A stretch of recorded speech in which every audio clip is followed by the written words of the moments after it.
ഹബീബീസ്, അപ്പോൾ ഇന്നത്തെ വീഡിയോ ഒരു ചെറിയ അൺബോക്സിംഗ് ആണേ. അങ്ങനെ നമ്മുടെ കയ്യിൽ S23 പ്ലസ് കിട്ടിയിട്ടുണ്ട്. അപ്പോൾ എന്തായാലും നമുക്ക് ഇവനെ ഒന്ന് വെട്ടിപ്പൊളിച്ചിട്ട് എന്തൊക്കെയാണ് പെർഫോമൻസും കാര്യങ്ങളൊക്കെ നോക്കാം. സോ നേരെ വെട്ടിപ്പൊളക്ക് ചടങ്ങിലോട്ട് പോവാം.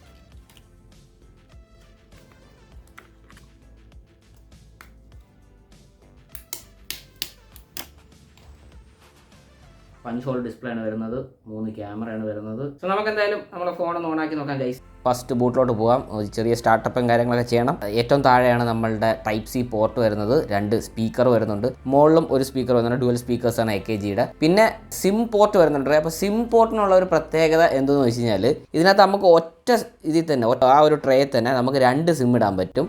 ബാക്ക് സൈഡും ഫ്രണ്ട് സൈഡും ആണ്. അപ്പോൾ ബാക്ക് സൈഡും ഫ്രണ്ട് സൈഡും ആകുമ്പോഴത്തേക്കും അതിൻ്റെ ഒരു ചെറിയ പ്രശ്നം എന്താണെന്ന് വെച്ച് കഴിഞ്ഞാൽ നമ്മൾ ഒരു സൈഡ് ഇങ്ങനെ പൊത്തിപ്പിടിച്ചുകൊണ്ട് വരണം മറ്റേ സൈഡ് ഇടാൻ. അപ്പോൾ നമുക്ക് മെമ്മറി കാർഡ് ഇതിനകത്ത് ഇടാൻ പറ്റുന്നതല്ല, അങ്ങനൊരു കാര്യമുണ്ട്. പിന്നെ നമ്മളെ റൈറ്റ് സൈഡിലാണ് ഫോണിൻ്റെ പവർ ബട്ടൺ, അതുപോലെ തന്നെ വോളിയം കൺട്രോൾ ബട്ടൺ വരുന്നത്. പിന്നെ ബാക്കി ലെഫ്റ്റ് സൈഡിൽ വേറെ ഒന്നും വരുന്നില്ല. അതുപോലെ ടോപ്പിൽ മൈക്കേ വരുന്നുള്ളൂ, വേറെ കാര്യങ്ങളൊന്നും വരുന്നില്ല. ബാക്ക് സൈഡിൽ 3 ലെൻസാണ് വരുന്നത്. 3 ലെൻസും ഫ്ലാഷാണ് വരുന്നത്.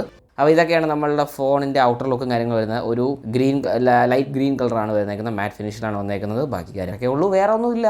അപ്പോൾ ഫോണിൻ്റെ ഔട്ടർ ലുക്ക് ഇങ്ങനെയൊക്കെയാണ്. സോ അപ്പോൾ ഈ ഒരു ഫോണിൻ്റെ ഡിസ്പ്ലേ എന്ന് പറയുന്നത് 6.6 ഇഞ്ചിൻ്റെ ഡൈനാമിക് AMOLED ഡിസ്പ്ലേ ആണ് ഇതിനകത്ത് വരുന്നത്. അപ്പോൾ മാരക ഡിസ്പ്ലേ ആണ് വരുന്നത്. അതുപോലെ തന്നെ ഇതിൻ്റെ ബ്രൈറ്റ്നസ് നിറ്റ്സ് നോക്കുകയാണെന്നുണ്ടെങ്കിൽ 1200 ബ്രൈറ്റ്നസ് നിറ്റ്സ് വരുന്നത്. പീക്ക് ലെവൽ പറയുന്നത് 1750. അതുപോലെ തന്നെ HDR10+ ഡിസ്പ്ലേ ആണ്. നമുക്ക് 120 ഹെർട്സിൻ്റെ റീഫ്രഷ് റേറ്റ് ആണ് കിട്ടുന്നത്. 60 വേണമെങ്കിലും മാറ്റാം, 120 മാറ്റാം. 120 മാറ്റുകയാണെന്നുണ്ടെങ്കിൽ നമുക്ക് പെട്ടെന്ന് തന്നെ നമ്മളുടെ ഫോണിൻ്റെ ബാറ്ററി യൂസ് ചെയ്ത് തീർക്കാൻ പറ്റുന്നതാണ്. വളരെ നല്ലൊരു കാര്യമാണ്. പക്ഷേ 120 യൂസ് ചെയ്താൽ ഒരു സുഖമുള്ളടേ, വെറുതെ 60 ഓടിച്ചിട്ട് സുഖമില്ല. പിന്നെ ആ ഒരു ഡിസ്പ്ലേ തന്നെ നമുക്ക് fingerprint scanner, in display fingerprint സ്കാനറാണ് വരുന്നത്. അൾട്രാസോണിക് ഇൻ ഫിംഗർ പ്രിൻറ്റ് സ്കാനറാണ് വരുന്നത്. വളരെയധികം ഫാസ്റ്റായ ഫിംഗർ പ്രിൻറ്റ് സ്കാനറാണ്. അപ്പോൾ നമ്മളെ A52 അങ്ങനെയുള്ള സീരീസിലൊക്കെ വരുന്ന കണക്ക് ചാത്തൻ എന്നല്ല, ആ ഒരു ലെവലിലുള്ള ഫിംഗർ പ്രിൻ്റ് അല്ല. അതുപോലെ തന്നെ നമ്മൾ ഈ ഒരു ഫോണിൻ്റെ IP68 water dust and water resistant ആണ്. മിക്ക ഫോണും വാട്ടർ ആൻഡ് ഡസ്റ്റ് റെസിസ്റ്റൻ്റ് ആണ്. അപ്പോൾ പ്രധാനമായിട്ട് നമ്മളുടെ ഫോണിൻ്റെ ഹൃദയഭാഗം അല്ലെങ്കിൽ ഹാർട്ട് എന്ന് പറയുന്നത്, അതായത് ചിപ്സെറ്റ് ആണ്, മറ്റൊന്നുമില്ല. നമ്മുടെ സ്നാപ്ഡ്രാഗൺ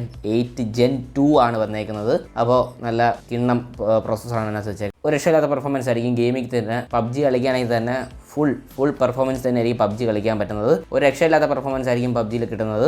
FPS ഒക്കെ വേറെ ലെവലായിരിക്കും. പിന്നെ ഈ ഒരു ഫോണിൻ്റെ മറ്റൊരു കാര്യം എന്ന് വെച്ചാൽ നമുക്ക് മെമ്മറി കാർഡ് ഇടാൻ പറ്റില്ല, ഞാൻ പറഞ്ഞിട്ടുണ്ടായിരുന്നു. അതുകൊണ്ട് തന്നെ ഇത് 2 വേരിയൻ്റ് വരുന്നുള്ളത്. ഒന്ന് 256 GB സ്പേസും അതുപോലെ തന്നെ 512 GB ഇത് 2 വരുന്നുള്ളൂ. ഇതേ ഉള്ളൂ, ഈ ഒരു സ്പേസിൻ്റെ വ്യത്യാസമേ ഉള്ളൂ. പക്ഷേ രണ്ടും 8 GB റാം തന്നെയാണ് വരുന്നത്. 256 GB 8 GB, അതുപോലെ തന്നെ 512 8 GB വരുന്നുള്ളൂ. അതുപോലെ തന്നെ നമുക്ക് ഈ ഒരു 8 GB നമുക്ക് എക്സ്റ്റെൻഡ് ചെയ്യാം. അതായത് നിങ്ങൾക്കൊരു ഓപ്ഷൻ തരാം, 2 വേണമെങ്കിൽ 2 GB അഡീഷണൽ എക്സ്റ്റെൻഡ് ചെയ്യാം. 4, 6, 8 മൊത്തം 16 GB വരെ നമുക്ക് റാം എക്സ്റ്റെൻഡ് ചെയ്യാൻ പറ്റുന്ന ഒരു സംഭവമാണ്. അടുത്തതെന്ന് പറയുന്നത് ഈ ഫോണിൻ്റെ സോഫ്റ്റ്വെയറിലോട്ട് വരികയാണെന്നുണ്ടെങ്കിൽ Android 13 One UI 5.1 ആണ് ഇതിനകത്ത് വന്നേക്കുന്നത്. അതുപോലെ തന്നെ ഈ ഒരു ഫോണിൻ്റെ സ്റ്റോറേജ് ഞാൻ പറഞ്ഞിട്ടുണ്ടായിരുന്നു. ഇത് ഫ്ലാഗ്ഷിപ്പ് ലെവലിലുള്ള സ്റ്റോറേജ് ആണ് ഇതിനകത്ത് വരുന്നത്. UFS 4 ആണ് വരുന്നത്. അതായത് ഫാസ്റ്റ് റെസ്പോൺസീവ് ആയിട്ടുള്ള സ്റ്റോറേജ് ആണ് വരുന്നത്. അപ്പോൾ അതിൻ്റെ ഒരു പ്രത്യേകത എന്ന് പറയുമ്പോഴത്തേക്കും നമുക്ക് സ്ട്രീമിങ്ങിന്, അതായത് ഈ ഒരു ഫോൺ യൂസ് ചെയ്തുകൊണ്ട് നമുക്ക് PC ത്രൂ സ്ട്രീം ചെയ്യാൻ ചില സാധനങ്ങളുടെ ആവശ്യമില്ലാതെ തന്നെ നമുക്ക് ഡയറക്റ്റ് സ്ട്രീമിംഗ് നടത്താൻ പറ്റും. അൾട്രാ ലെവലിലുള്ള ഫാസ്റ്റ് ട്രാൻസ്ഫർ റേറ്റ് ആണ് കിട്ടുന്നത്. അല്ല യമണ്ടൻ സാധനമാണ്, യാതൊന്നും പറയില്ല. സോ അടുത്തെന്ന് പറയുന്നത് ഈ ഒരു ഫോണിൻ്റെ സ്പീക്കർ ക്വാളിറ്റിയാണ് ടെസ്റ്റ് ചെയ്യുന്നത്. ഡ്യുവൽ സ്പീക്കേഴ്സാണ് വരുന്നത്.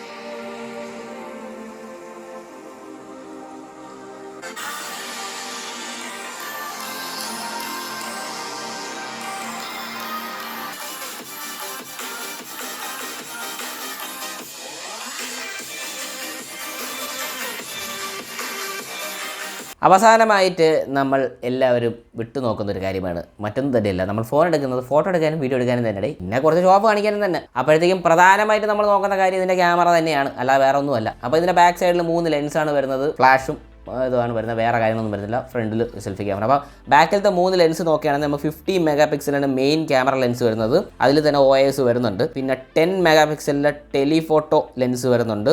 ഒപ്റ്റിക്കൽ സൂം 3x വരുന്നുണ്ട്. ഡിജിറ്റൽ അല്ല, ഒപ്റ്റിക്കൽ സൂം ആണ്, 3x ആണ് വരുന്നത്. പിന്നെ നമുക്ക് അൾട്രാ വൈഡ് ക്യാമറ വരുന്നത് 12 മെഗാ പിക്സലാണ്. അതുപോലെ തന്നെ നമുക്ക് സാംസങ്ങിൽ സ്ഥിരം കിട്ടുന്ന ഒരു സാധനം സൂപ്പർ സ്റ്റഡി കിട്ടുന്നുണ്ട്. പിന്നെ അതിനകത്ത് ജൈറോ EIS ഉണ്ട്. അപ്പോൾ OISഉം ജൈറോ EISഉം അതുപോലെ സൂപ്പർ സ്റ്റഡി എല്ലാം ഉണ്ട്.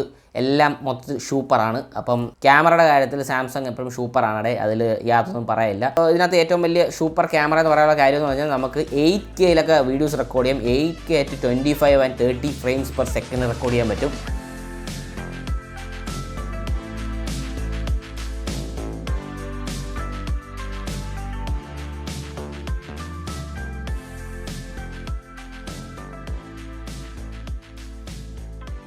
അടുത്ത് നമ്മൾ 4K 60 frames per second നമ്മൾ അൾട്രാ വൈഡ് ലെൻസ് വെച്ച് ഷൂട്ട് ചെയ്യുകയാണെന്നുണ്ടെങ്കിൽ അത് 2Kയിലോട്ടാണ് അത് കൺവേർട്ട് ആവുന്നത്. പക്ഷേ ഇതിൻ്റെ ഔട്ട്പുട്ട് വരുന്നത് 2K ആണ്. 2K at 60 frames per second വരുന്നത്. അപ്പോൾ QHD വീഡിയോ ആണത്. സെൽഫി ക്യാമറ നോക്കുകയാണെന്നുണ്ടെങ്കിൽ നമുക്ക് 12 മെഗാ പിക്സലിൻ്റെ വൈഡ് സെൽഫി ക്യാമറ ആണ് വരുന്നത്. അതിലും നമുക്ക് 4K at 60 frames per second record ചെയ്യാൻ പറ്റും. നമുക്ക് ഫ്രണ്ട് ക്യാമറയിൽ EIS OIS ഒക്കെ വരുന്നുണ്ട്.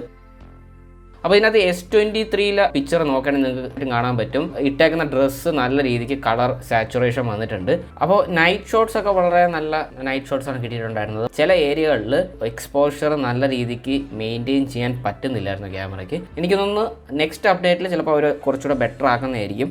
സോ ഫൈനലി ഈ ഒരു ഫോണിൻ്റെ പ്രധാനമായിട്ട് ഈ ഫോൺ എത്ര നേരം ഉണർന്നിരിക്കണമെന്ന് ചിന്തിക്കുന്ന ഒരു സാധനമാണ് നമ്മളുടെ ഫോണിൻ്റെ ബാറ്ററി എന്നുള്ള സാധനം. അപ്പോൾ ബാറ്ററി ബാക്കപ്പ് നോക്കുകയാണെന്നുണ്ടെങ്കിൽ ആദ്യമായിട്ട് ബാറ്ററി എത്രയാണെന്ന് നോക്കുകയാണെന്നുണ്ടെങ്കിൽ 4700 mAh ആണ് ബാറ്ററി വരുന്നത്. 45 വാട്ടിൻ്റെ ഫാസ്റ്റ് ചാർജിങ് ആണ് വരുന്നത്. പക്ഷേ ഏറ്റവും നല്ലൊരു കാര്യം എന്ന് പറഞ്ഞാൽ അവന്മാർ ചാർജർ തരുന്നില്ല എന്നുള്ളതാണ് നമുക്ക് ഏറ്റവും വലിയ സന്തോഷകരമായ ഒരു കാര്യം.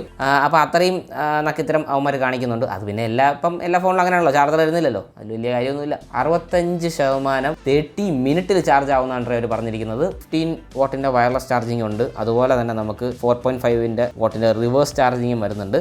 അപ്പോൾ ഈ ഒരു ഫോണിൻ്റെ പ്രൈസ് വരുന്നത് ഏകദേശം ഒരു 3500 to 3300 to 3500, അതായത് വേരിയൻ്റ് അനുസരിച്ച് പ്രൈസും കാര്യങ്ങളൊക്കെ മാറിക്കൊണ്ടിരിക്കും. UAE നിന്നാണ് മേടിച്ചിട്ടുള്ളത്.